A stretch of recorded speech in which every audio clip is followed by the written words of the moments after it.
नमस्कार। आप सुन रहे हैं द माइथोलॉजी रेडियो और आज के इस पॉडकास्ट में सुनिए भगवान श्री कृष्ण की 8 पत्नियों के जिक्र की कहानी।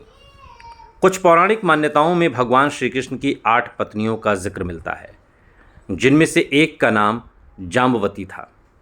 जाम्बवती ऋक्षराज जामवंत की पुत्री थी और उसी से एक पुत्र का जन्म हुआ जिसका नाम साम रखा गया। वहीं दुर्योधन की पत्नी भानुमति ने 2 संतानों को जन्म दिया था। पुत्र का नाम लक्ष्मण और पुत्री का नाम लक्ष्मणा था। महाभारत के युद्ध में श्री कृष्ण ने पांडवों का साथ दिया था। वे खुद अर्जुन के सारथी बनकर युद्ध के मैदान में उतरे और पांडवों को समय समय पर उचित ज्ञान देकर कौरवों के खिलाफ जीत दर्ज करने में अहम भूमिका निभाई।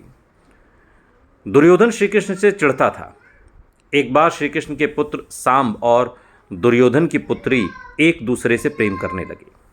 वे विवाह करना चाहते थे। जब दुर्योधन को इस बात का पता चला तो वो क्रोधित हो उठे। वो कभी भी अपनी बेटी का हाथ श्री कृष्ण के बेटे के हाथ में नहीं देना चाहते थे। दुर्योधन ने आनन फानन में अपनी बेटी लक्ष्मणा का स्वयंवर आयोजित कर दिया। उस स्वयंवर में किसी भी यदुवंशी को आमंत्रित नहीं किया गया। इस कारण साम्ब स्वयंवर में नहीं जा सके। अपने प्रेम के खातिर उसने लक्ष्मणा को भगाने की सोची। स्वयंवर के दौरान साम्ब दुर्योधन के महल में पहुंच गए और भरी सभा में लक्ष्मणा को उठाकर अपने साथ ले गए। दूसरी ओर श्री कृष्ण साम्ब और लक्ष्मणा के विवाह के पक्षधर थे, क्योंकि दोनों एक दूसरे से बहुत प्रेम करते थे और कृष्ण उन्हें अलग नहीं देखना चाहते थे। साम्ब लक्ष्मणा को भगाकर श्री कृष्ण के पास ले आए। दुर्योधन भी उनका पीछा करते हुए अपनी सेना के साथ वहां पहुंच गए। वहां पर कृष्ण के भाई बलराम भी मौजूद थे।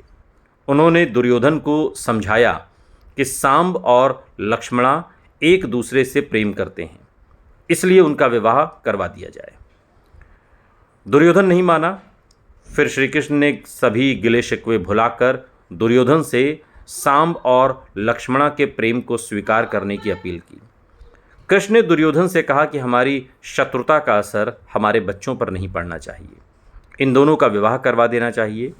श्री कृष्ण की बातें सुनकर दुर्योधन मान गया और फिर साम्ब और लक्ष्मणा ने विवाह कर लिया। सुनते रहिए द माइथोलॉजी रेडियो। सुनता है सारा इंडिया।